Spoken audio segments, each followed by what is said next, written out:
This is The Wheel Weaves, a Wheel of Time podcast with no spoilers.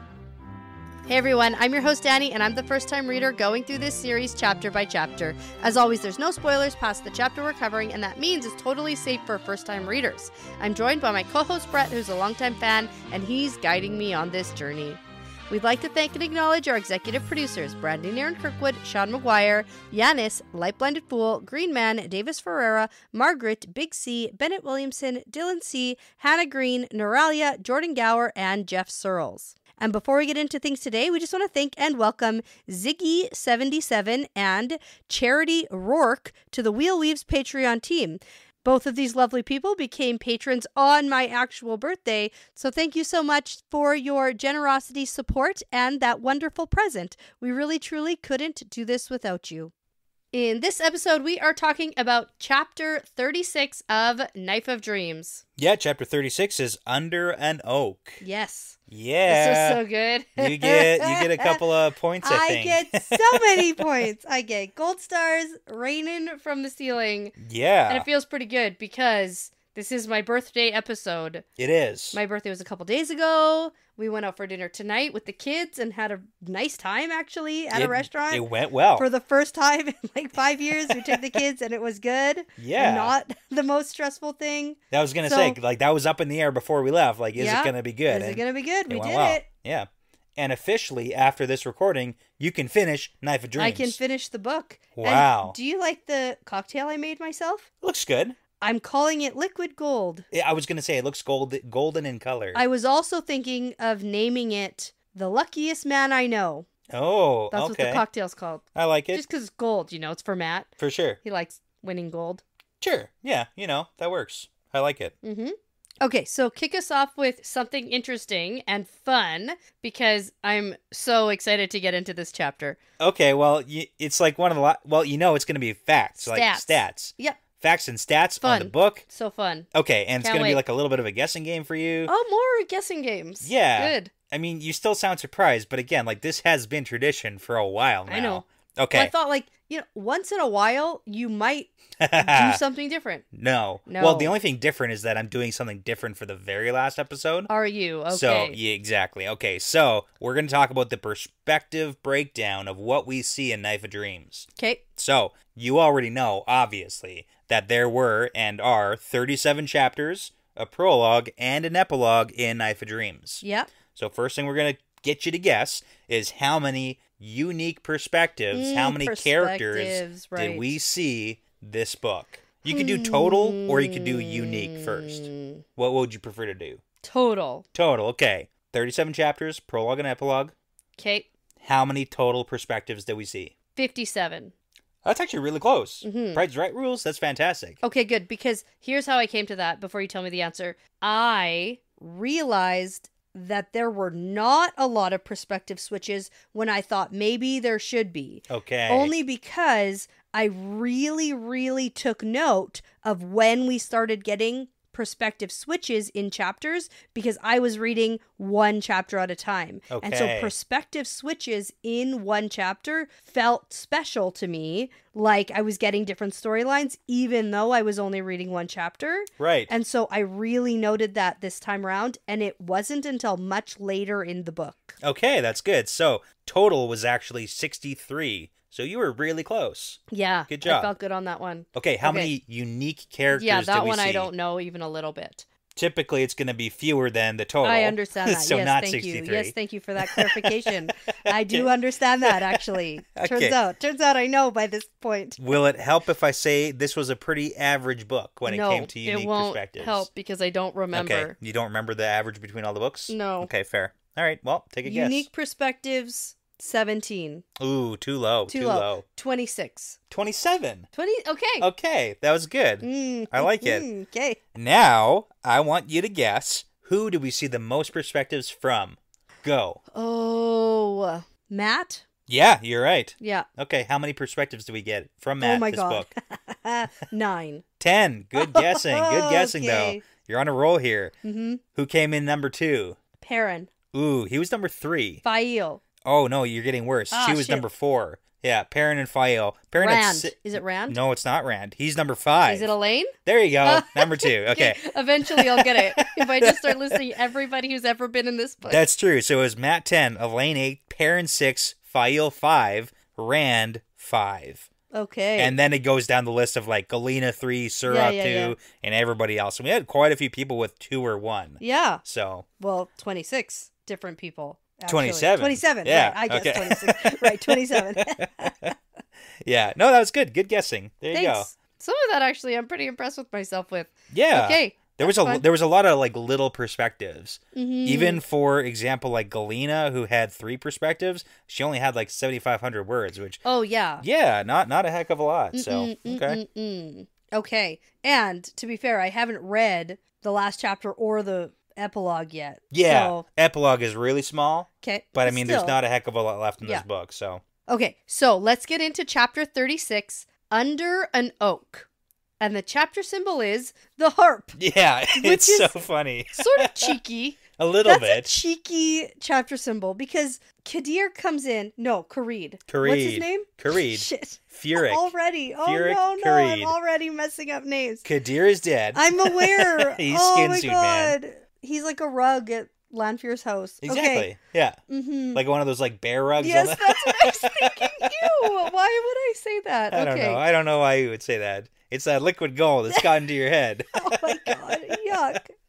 Okay, well, let's sidestep that for a sec. And here we are with Kharid, who's the Death Watch guard guy. Yeah, and the banner we general. have a correction to make from last time. Oh, okay. So when I asked you, is this the guy who was like on Bethamin's trail and all of that stuff? No, that's a seeker. The seeker. Seekers are different than Death Watch guards. Yeah. And I didn't recognize the difference between these two characters. Kharid linked the details with the Seeker. More. With Bethamin, yeah. Yeah. Like he was I think we actually talked about this in the discussion, the fact that he was like pinning everything on the Seeker and Bethamin and linking that to Searles. I couldn't remember the Seeker part of it though, okay, like that other guy. Yeah.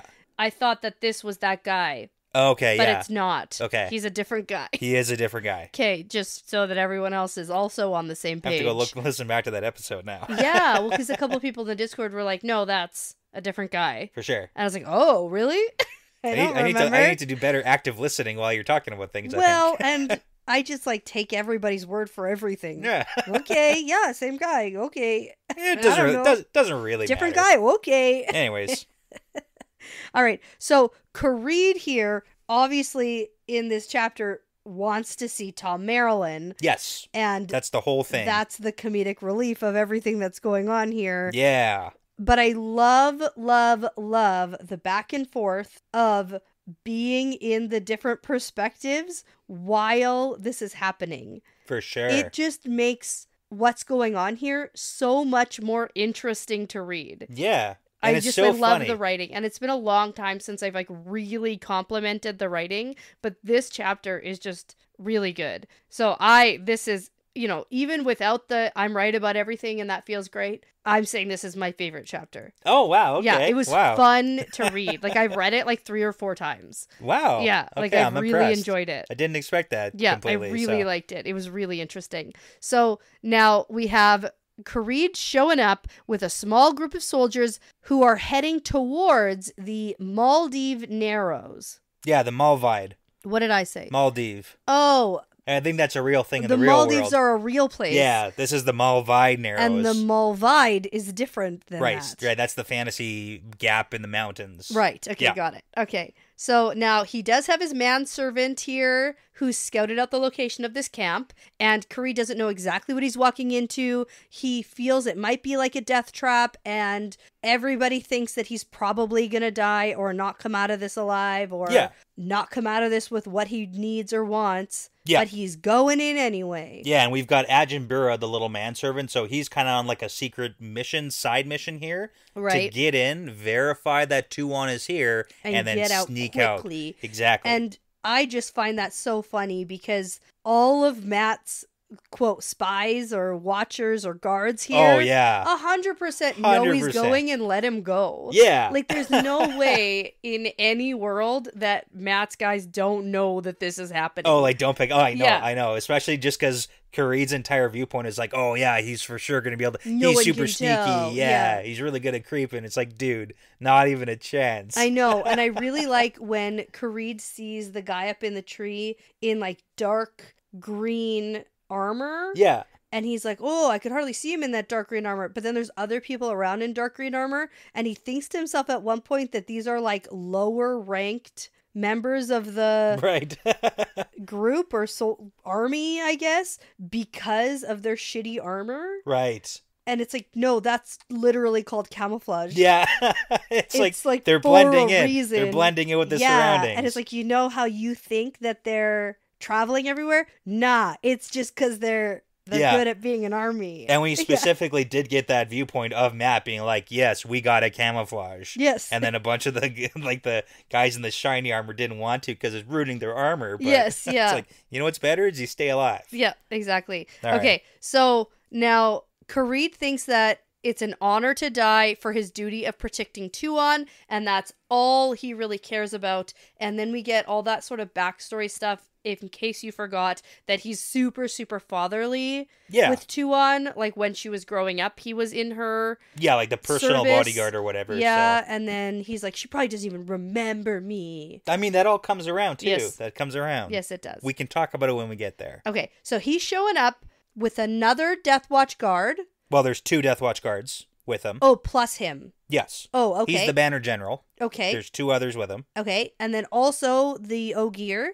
Hartha, the first gardener. Yeah, and a pair of other gardeners, so there's 3. Tuon's Durasuldam and Mylin. Yes, the Aes Sedai. Who we know is a Mylin, but she's so broken. Exactly. Yeah. So it is important to note that he does think about the fact that she isn't going to be useful here, really.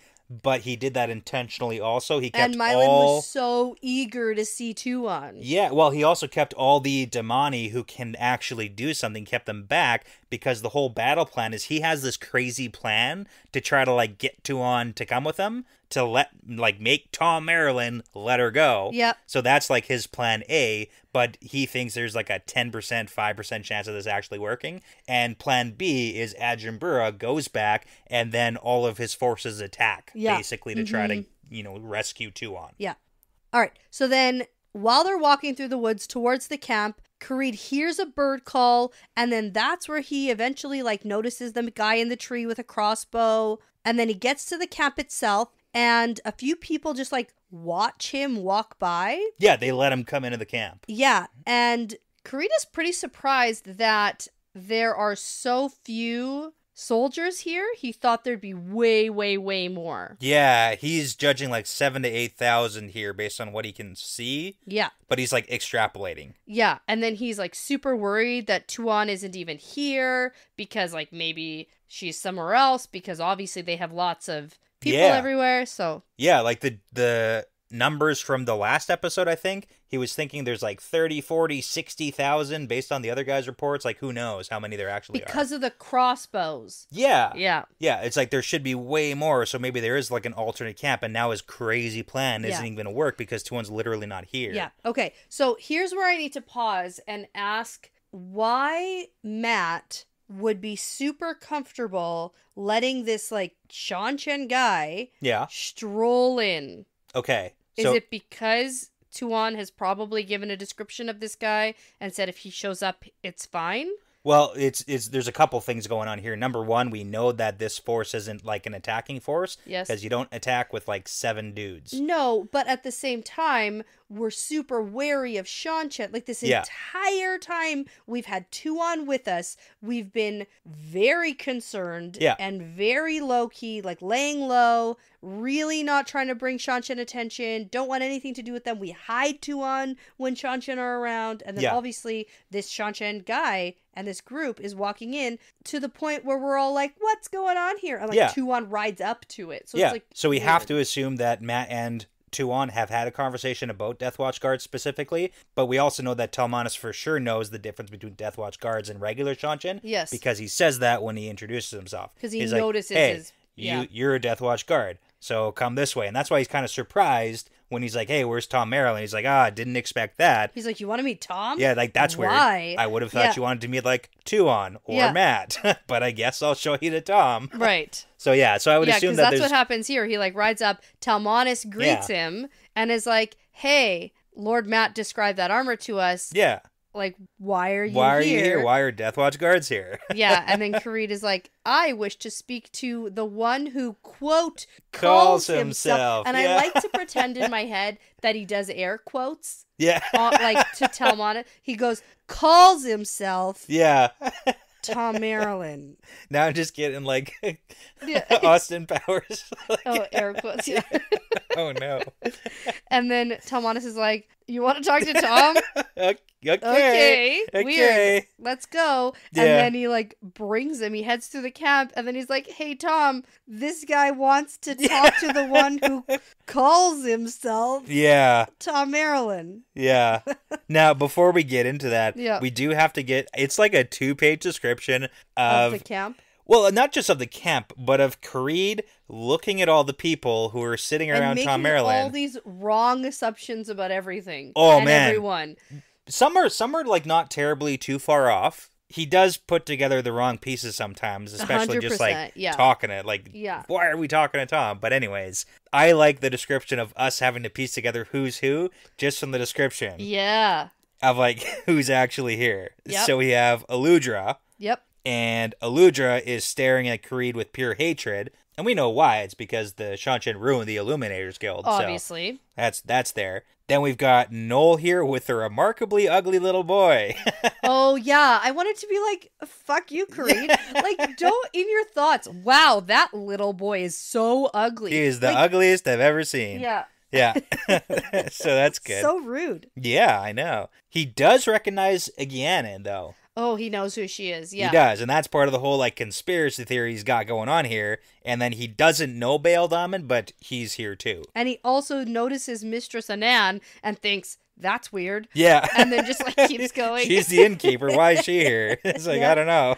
Yep. And then we've got Amathera with Julian, and there's like this little back and forth here between those two. Yeah. Well, Amathera's like halfway between prostrating herself on the ground, but then like straightens up and like looks him right in the eyes, and Julian is so happy that she's come so far. And Julian is looked to be carved from dark wood. Yeah. I like that. We'll always love it. Yeah. Yeah. Now it is kind of funny too, because KoD actually does take a look at Noel, and he thinks that Noel looks like a very dangerous man because he's like reaching under his coats for them beggars. Yeah, because he's dangerous. I know. And KoD thinks, oh, maybe this is the Tom Maryland guy. Ooh, because he's like old and dangerous, and you know, all that stuff. So kind of cool. Yeah. And then finally we get introduced to the one who calls himself Tom Maryland. Right, and Talmanis is like, hey, this guy wants to talk to you, and Tom like struggles to get up because of his knee injury and hip or bad hip or whatever it is. Yeah, well, he's an old guy too. Yeah. And Tom's like, what?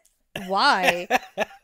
Just doesn't make any sense. And KoD thinks to himself, oh, I bet he's a seasoned battle warrior, and that limp is from battle. Like, it's the backstory. And you also have the thoughts, and Tom I think says it out loud, like, why is he saying that calls like that's just my name? No, that's just me. No, he says that to him. Yeah. He's like, I don't call myself that. That's just my name. Yeah. That's just who I am. But here's the thing. All this is going to get interrupted before KoD can actually even really talk to Tom. By Aes Sedai. By Aes Sedai, as per usual. Yeah. And Jolene comes up and starts freaking out because she recognizes Mylin as Shireen. Yeah. She's the former, the former. And then Teslin and Edicina do their best to be like, Jolene, she's lost. Yeah, she's gone. She's gone. She is not Aes Sedai anymore. She would betray us given the chance. Yeah. She's done. Well, there's a whole back and forth because Jolene wasn't captive. She didn't get to see Mylin broken. And it is sad, but, you know, at the end of the day, you can't. No. You can't do anything for her, especially right now in this situation. Yeah. And now KoD ignores all of this going on because he notices a young man with a wide-brimmed hat galloping up, demanding to know what is bloody going on. Yeah, but he doesn't even pay attention to him because beside him... Highlighted Tuon. Here we go. Selucia's also here. He's not really paying attention to Selucia either. No. But KoD is like, oh, I wonder if she will even recognize me. But probably not, because it's been so long. Yeah, which is funny, because we do know that she does. But... Yeah.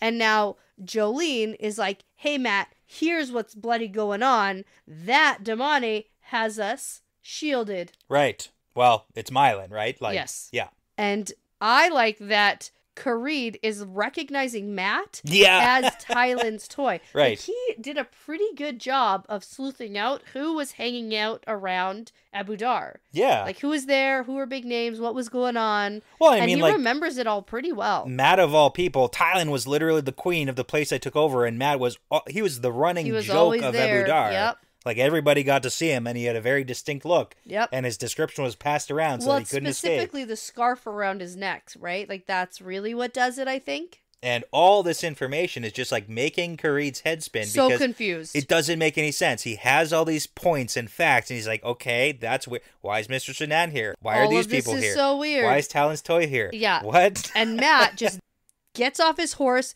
and storms over to the Suldam and Damani and is like, release the shield. As if he just expects them to obey. Yeah, and KoD is extra confused. He's so confused. He's like, why would you ever? Yeah. Yeah. Like, on one level, anybody doing this would be weird, but on the other level... crazy disrespectful. But, like, specifically Tylan's toy being the one who does this, that makes it, like, extra weird. So it's weird. Like, why is he this person when that's not who this guy is? Yeah. And then the Suldam and Damani, like, gasp.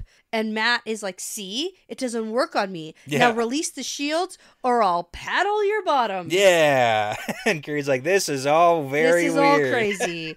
And then KoD tells them to release the shields, and the Suldam tries to argue that they don't know what these Aes Sedai are going to do, but he's pretty firm on it, and Matt just, like, nods when he knows they've released the shields, as if he can tell. Crazy, right? When they've been channeling. And I mean, maybe he's one of those Ashaman. But that doesn't make sense. Ashaman have the ability to tell when women are channeling. Yeah. He's, like, trying to put it together. I love that his brain is working. He's not just, like, accepting the fact that I don't understand. He's trying to piece it together, and I appreciate that about him. But it's just he can't. He can't come to the right conclusion. He, like, literally never does. And it's he my doesn't favorite have the right character facts. trait.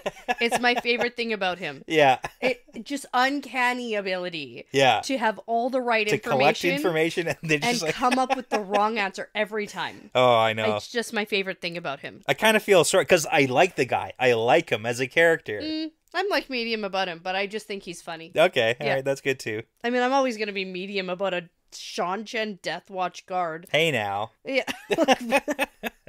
Yeah, and that's when we get the little lighthearted Aes Sedai trying to backtalk Matt and be like, oh, I look forward to the day when someone teaches you how to show respect to Aes Sedai. And then Tuon and Selusha burst out laughing, and KoD's like, oh, good, at least they're in good moods. Yeah, like, maybe she's managed to keep her spirits up during captivity, and now it's time to make my mad gamble. Yeah, he's got to enact his crazy plan to break Tuon out of this place. Okay, so he turns to Tom and gives a big speech saying, General Marilyn, you've led a remarkable campaign, but your luck has run out. And we figured out your plan. Yeah, it's like, ha ha ha, we did it. So the plan that he's bluffing that they figured out was that Matt's plan was to draw the army out of the gap and into the middle of the country because that's where all the attacks were. So KoD's saying, hey, we figured that plan out, and the army that went away is now on its way back,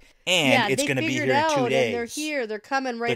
They're coming back because, like, you made them go away, but we're coming back. And then he says, okay, I have 10,000 men, which is enough to pin you down here until the big army comes back. But all I want to do is keep the High Lady safe, so let her leave with me, and I'll let you leave through the mountains, and you can be gone before the 100,000 soldiers comes and is on their way, and they're going to defeat your 8,000. And it's like this big speech that's full of, like, wrong information and a bunch of bluffs, and it's directed at the wrong person. Who knows...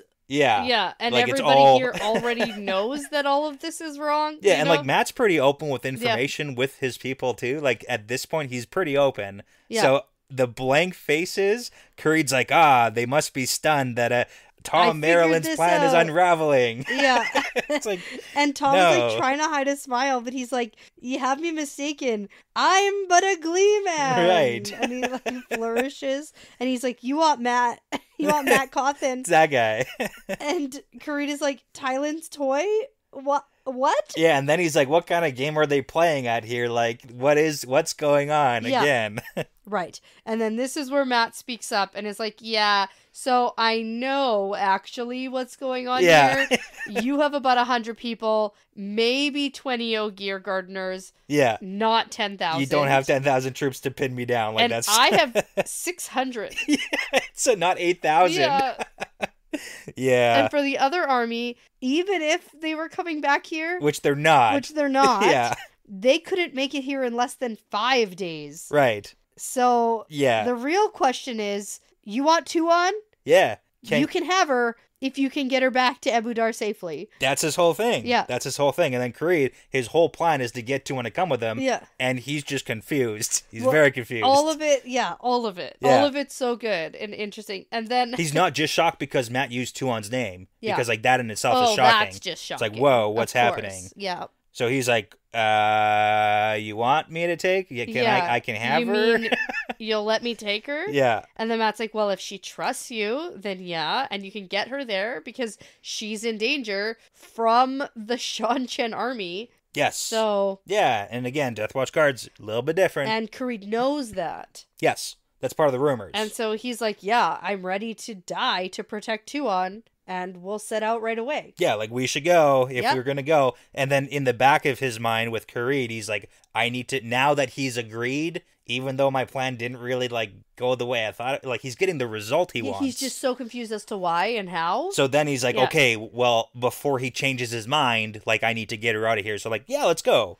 And that's when Matt, like, pumps the brakes. He's like, well, hold on. Like, let's check with Tuon first. And then he's like, hey, Tuon, which keeps pissing him off. Shocking. Yeah. But this is where he asks if she trusts him. Yeah, and this is where the big story that was back in Crossroads of Twilight, that was A Tale of a Doll. That was the chapter title. Oh, was it? Okay. That's why you gotta remember that chapter. I did remember the doll. Yeah. I remember that part. Literally the tale about the doll. Mm-hmm. And that's the doll that comes up back here. Right. Yeah, this is like the little story. So she knows him. She remembers him. She appreciates him. Yeah, she asks him if he still has her doll. Yeah. And he's like, no, I lost it in my fire. In the big fire. The Great Fire. The Great Fire. The Great Fire where also, like, his wife died and his son. Yeah, who, like, saved a bunch of people, but then he, like, kept going back in and dying. Yeah. He died. Yeah, so he lost a lot of things, including this doll. Yeah, but she's like, well, that means you kept it for a decade. Yeah, so, like, that's good. Mm-hmm.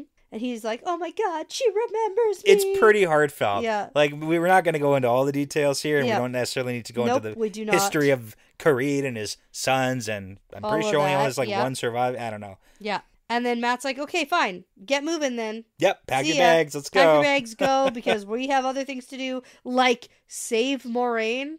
Oh, yeah, that's Remember how, like, at the beginning of this book? Yeah. It was like, time to save Moraine because she's still alive. But he's stuck in the middle of nowhere with a bunch of nothing. It's almost like you wanted me to forget. Yeah. Nah. Nah, man. Let's go. Let's go save Moraine. Like, that's where we can't do it with Tuon. Immediately. So we're immediately going there. Like, right after we probably. Better. Yeah. We better be. For sure. We better do that. Why would we ever delay any more than we already have? That, Brett. We gotta go do that. Okay, but here's the thing.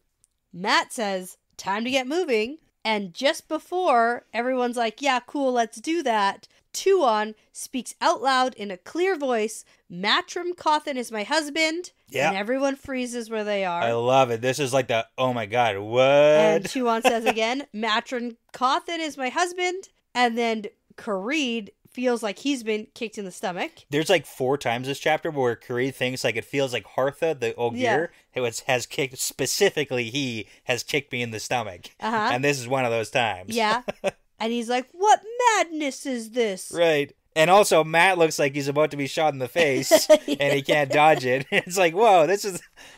And then Tuon finishes by saying, "Bloody Matrim Cawthon is my husband." And then she looks at him and says, "That is the wording you used, isn't it?" And then Boom. The perspective ends. Boom. And it is so good because not only boom, married. Boom, married. That for sure, like, she was going to say this, but I called the exact instant I did this. You did. I did this. There's a lot of points. There were a couple things that I predicted that were, like, slightly off. Yeah. Like, she'd not want to go with Karede. Right. And so she would proclaim Matt her husband so that she would stay with him. Yeah. But no, it's the opposite of that. It's so that they are married and then can be separated. For sure. Right? Yeah. But no, it's so good. I was reading it in bed and you were sleeping. Okay. And I woke you up and was like, Brett.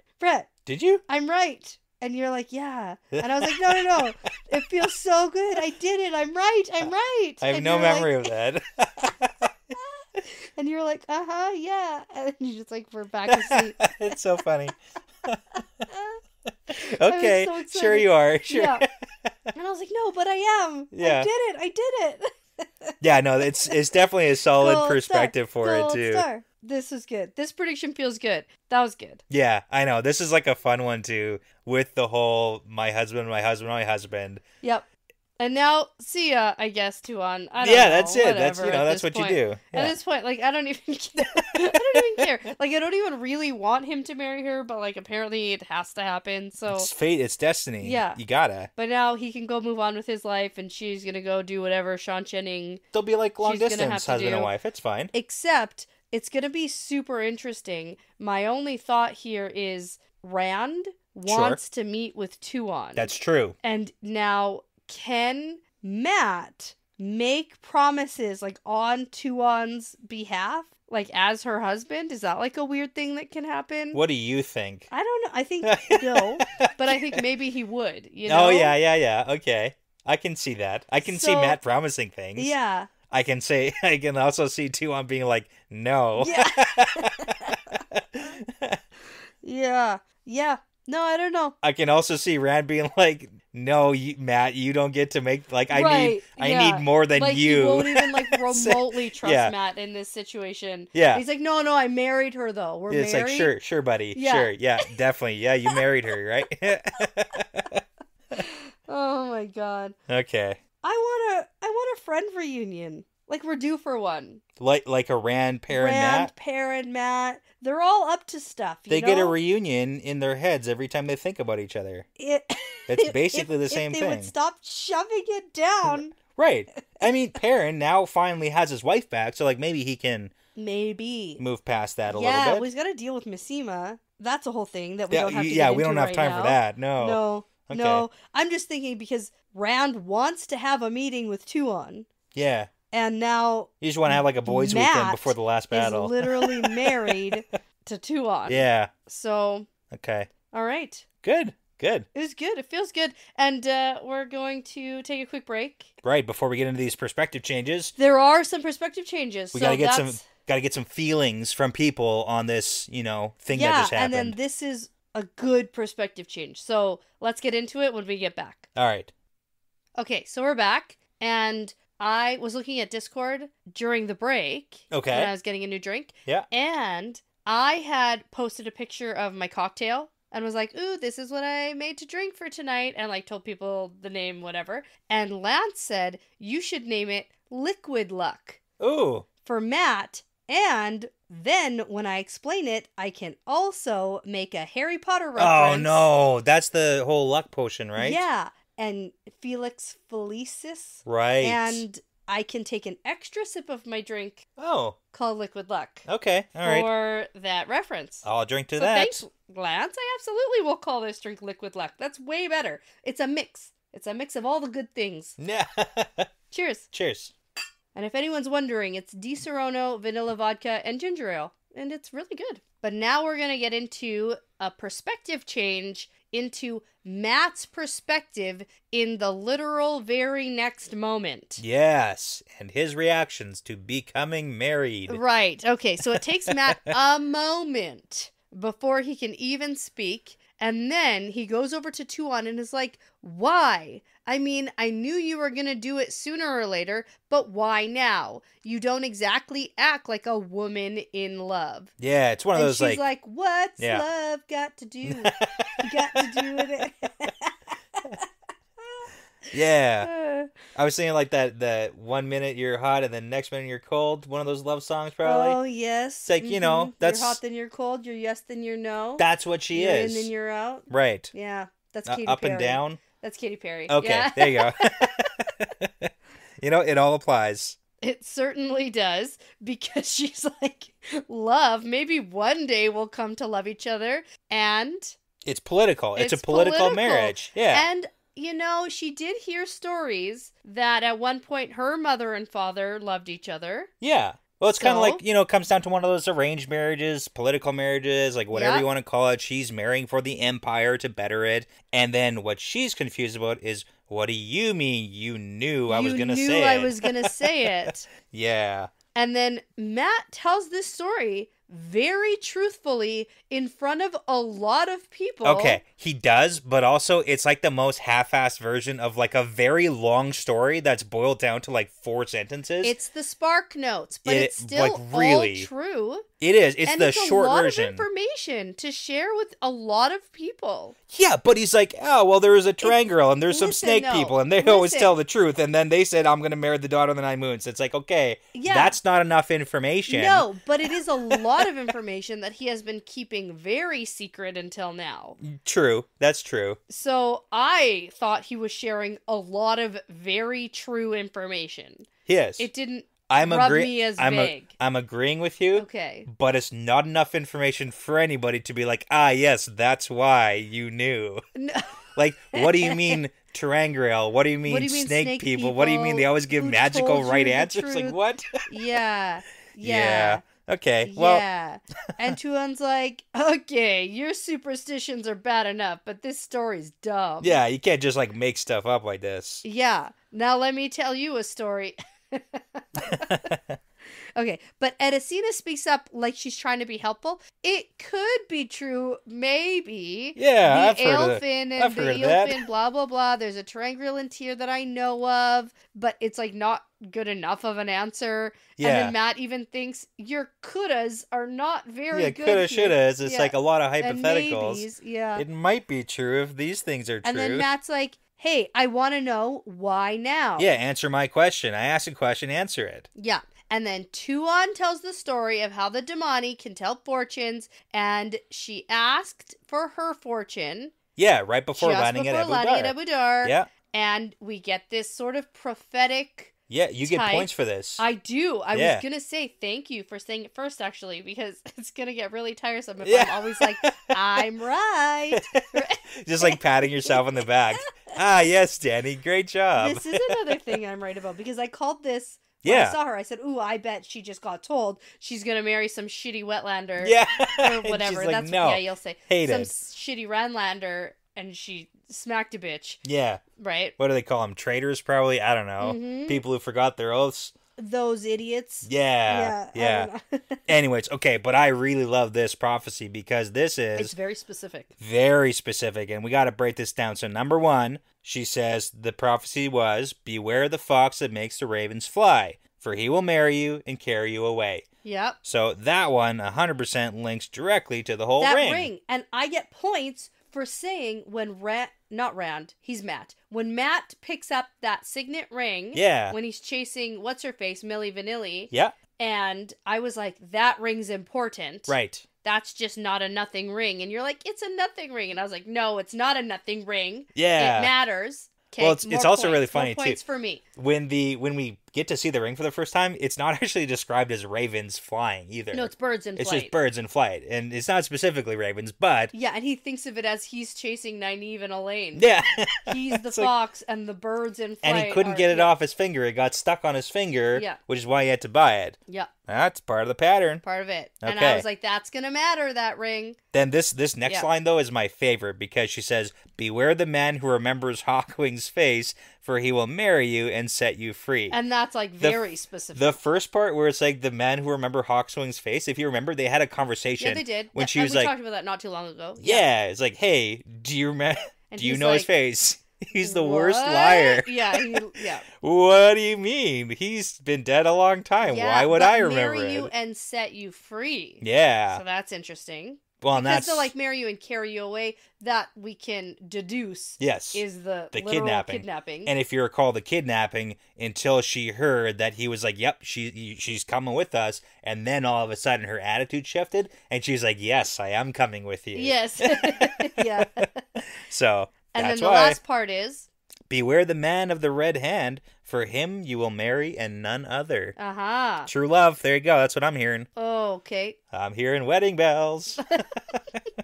No? Okay. Not quite, but prophecy. It all fits. Yeah. It's very specific. Like, this is one of those prophecies where it's like, this is on the nose. Yeah. This Damani who can tell fortunes, that's a good one. Yeah. Right? Especially when asked. Yes. Because how many Aes Sedai are capable of, even the ones who like do foretellings, yeah, they can't just do it like... What is it, Faolane? She can do it probably on demand. She'll say whatever you want.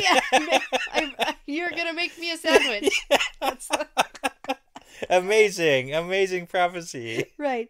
No, but like even the actual foretelling Aes Sedai can't just like set up a booth and charge $80 a person and be like, I'll tell you your fortunes right now. Right. Right? Like you can't accurately do that. And prophetically. Yeah. But this Damani really seems to be able to like narrow down on the person and give a prophecy, like give an actual fortune. It doesn't help because now the Seanchan are always all about those superstition and the omens and stuff, but and it's like, damn, these like, ants. Like, yeah, the ants, the porpoises. What about the narwhals following the boat or whatever? I don't know. The hoot of an owl, right? It's like this is all backing up her superstitions. That was a double hoot. Yeah.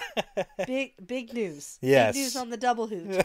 But no, that's actually pretty impressive because that's almost like Egwene level dreaming. Yeah. Right? Like, but like this one, knowing, but I feel like even Egwene like doesn't get it on the nose like this. No, but it just goes to show that different factions of channelers have honed different skill sets. Yeah, totally. I like it. All right, so then Tuon tells Mat that the ring caught her eye first, and now he has just fulfilled the second part, so she knows he's the one. Right, like the whole set you free thing. Oh! Because he's literally setting her free now. Setting her free. Yeah. Oh, because like enough of them have come true, and she's like, yeah, okay, this is like it all... This is the guy. This is it. Yeah, because she's sure she just he's the recently guy. saw that whole red hand thing. And yep. Okay. And this was like one section of it that was not 100% sure. Right. But now it's like, it's all verified now. Yeah. All right. So Mat asks Tuon for one last kiss before she goes.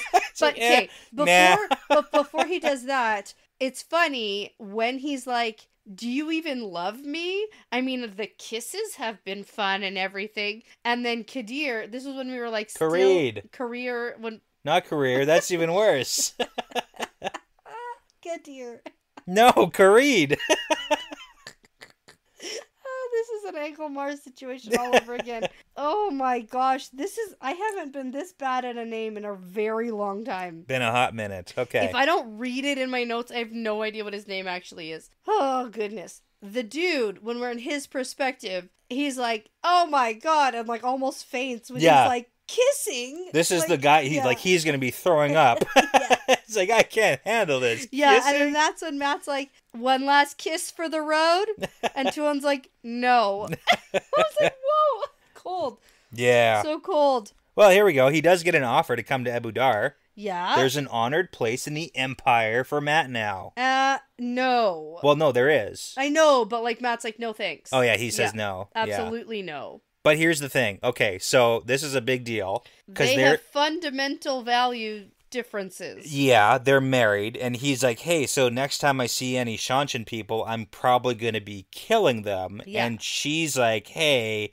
If I they're get dead, that. then they deserve it because they should be a better army. Probably. Yeah. That's her stance on it, honestly. Pretty much. Yeah. I mean, they do say, like, hey, you're not my enemy. And she's like, hey, you're not my enemy, but I'm the Empire. Yeah. Like, that's my deal. So, okay, good luck with that. Okay. Okay. But no kisses. Well, no kisses for you right now. you gotta leave them wanting a little bit more. Mm-hmm. Why buy the cow? No. Okay. Because the cow drags you to every sale of other cows. Right. Good John Mulaney. Haven't had John Mulaney in a long time. It's been a minute. Okay. That was good. Anyways, no time for any of this because Bannon comes up to spoil everything. Bannon comes up. Yeah, there's 10,000 soldiers, but they're not the Death Watch Guard soldiers. No, they're different. They're a completely different faction, right? Well, they're the Shanshan soldiers. Because at first, I was like, oh, is this what the guy was talking about? Was he actually right this whole time? He could have been using the information to bluff. Yeah. Like, sort of real information to bluff, but it's like, that's... oh, Matt totally knows what's going on, and this guy's wrong. Yeah. And it's like, no, actually, there's a bunch of people here. Yeah, so, like, the 10,000 are not his guys. They're Shanshan. Yeah. But they're not actually Shanshan. And they're not the ones who are, like, 5 days away. No, they're 5 miles away. Yeah. Yeah.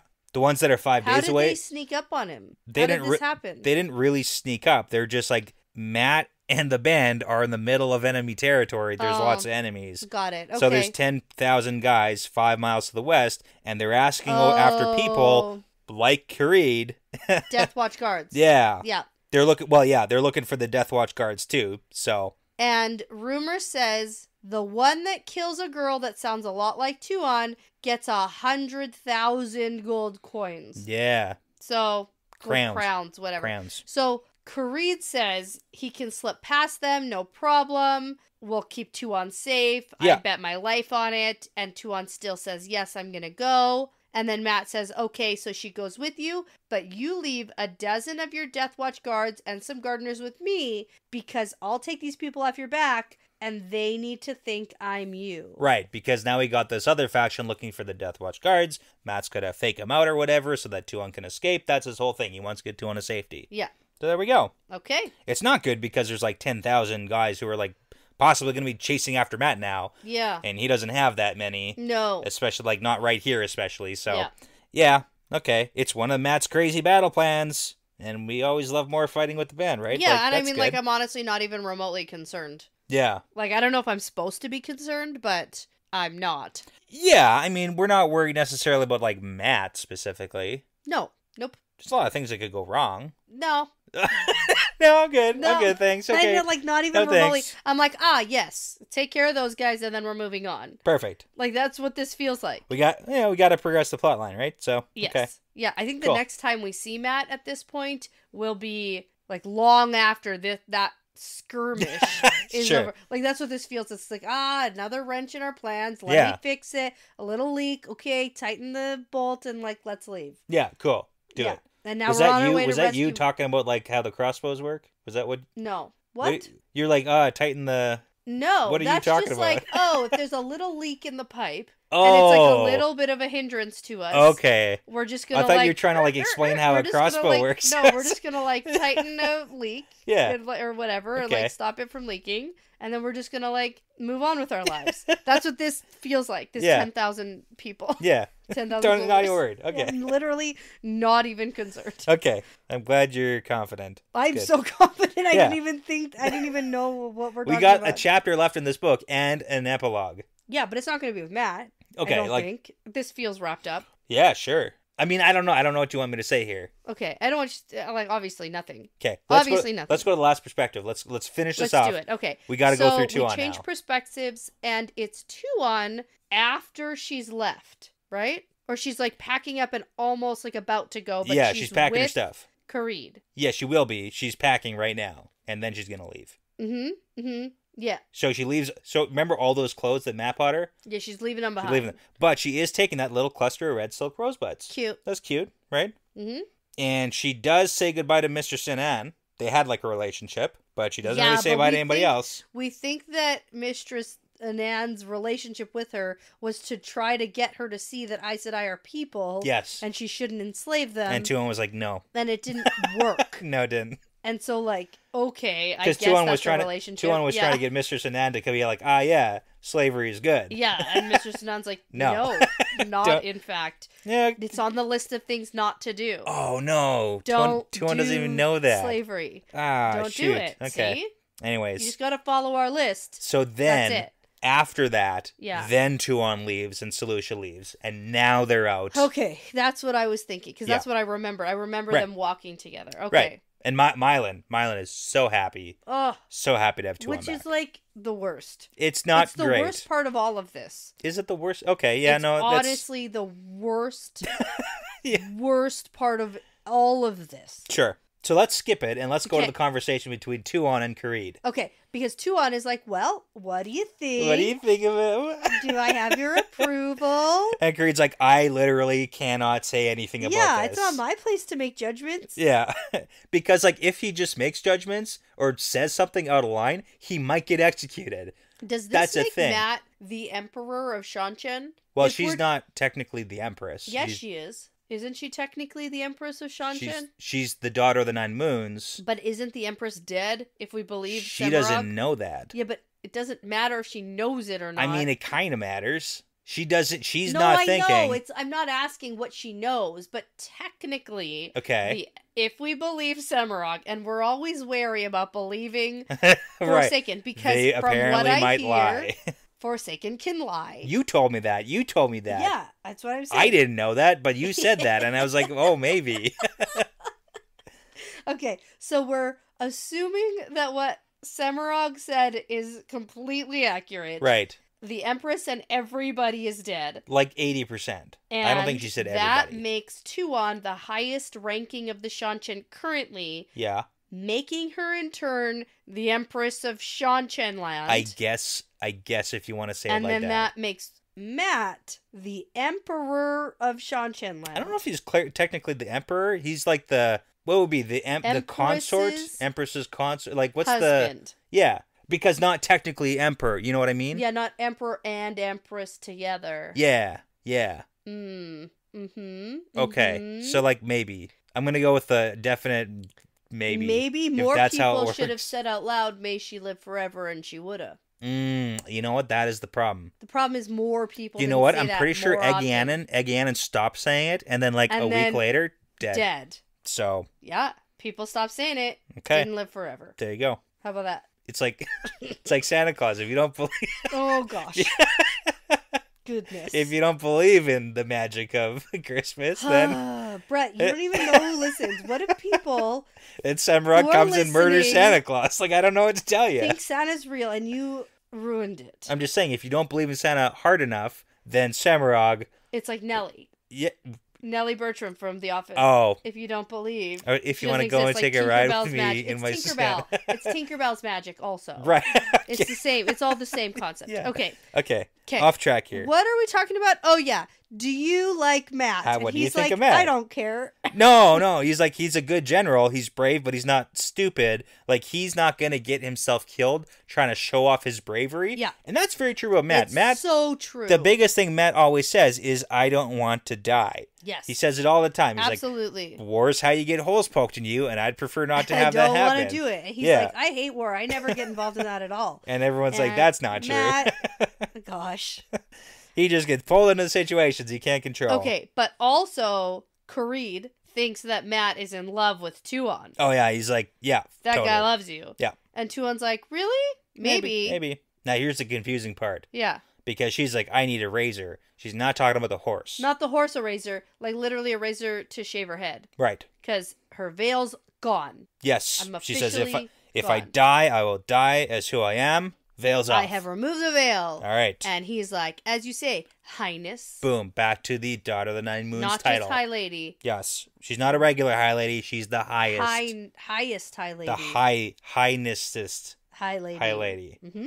We get it. We're all on the same page here. We did it. We got it. We did it. Remember so long ago when you put the veil on, you're like, how long is this going to last? Mm-hmm. It's done now. Good. Yeah. That was annoying. Yeah. Yeah. Yeah. I just want to finish the book now. Yeah, you get to go do that. Where do we go from here? Well, the last two chapters. Mm-hmm. Chapter 37, the epilogue. Let's do it. And then we move into Gathering Storm. Is that what the next one's called? Mm-hmm. I don't even know the order of the last ones. The Gathering Storm is first. You see, the storm. It gathers. It's gathering. It's gathering. I mean, it could be a real storm. It could be metaphorical. Probably metaphorical if I know Nynaeve. We'll talk about it later. Okay, not now. Not now. No. Finish. Not even remotely now. Knife of Dreams. Knife of Dreams now. Yeah.